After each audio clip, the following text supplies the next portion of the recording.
Savannah, I'm coming home. Savannah, we'll never be alone. Savannah, the beauty of the world. Savannah, let's all take a walk.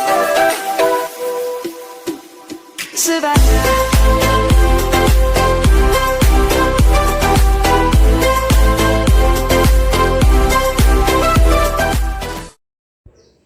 Hi everyone! Welcome back to my channel. This is Mama Bear. So today in this video, tuturuan ko po kayong paano mag-fill up ng ating tax sa ating Google Adsense. So dapat mag-sign in muna tayo sa ating Google Adsense. Ayan.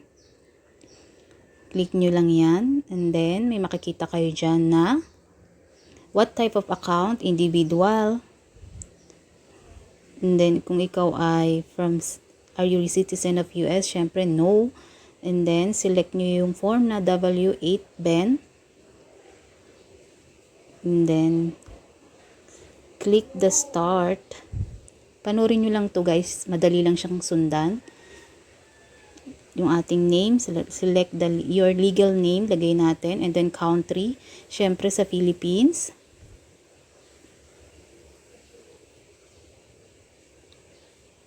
Yung address natin kung saan tayo nakatira.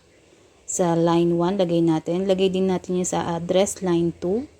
Kakopy nyo lang.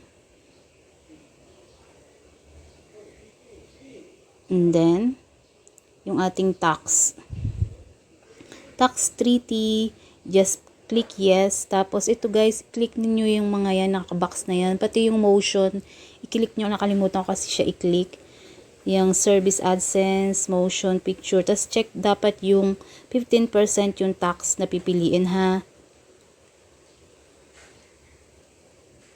Ayan na siya. Document review na tayo. Preview. I confirm that I review.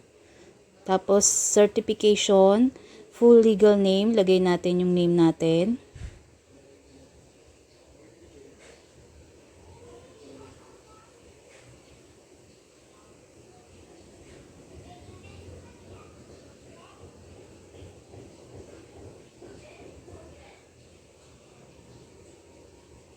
Yan, kinlik ko yung number 2 dyan kasi